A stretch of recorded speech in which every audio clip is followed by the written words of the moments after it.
Hello campers, we're going to do a quick review of the GSI collapsible Java drip coffee maker. This is for when you're trying to make good coffee when you don't have electricity. You can't use a regular coffee maker. So let's see how this works. Okay, I'm going to use this GSI coffee maker here. So you've got to use a regular filter, coffee grounds, stick it over a cup,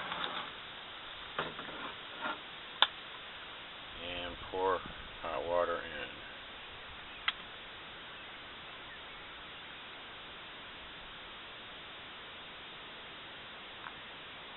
Works real good. Just got to give it a few minutes to drain in. And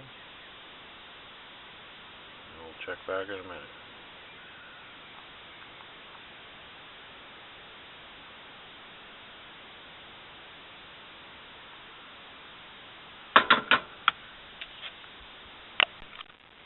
Okay, and then a few minutes later, you lift it off, and you got coffee. It works pretty good. You got to add extra grounds if you want stronger coffee, or it will be weaker. You got to have extra grounds from what you normally use at home in order to get it the same strength.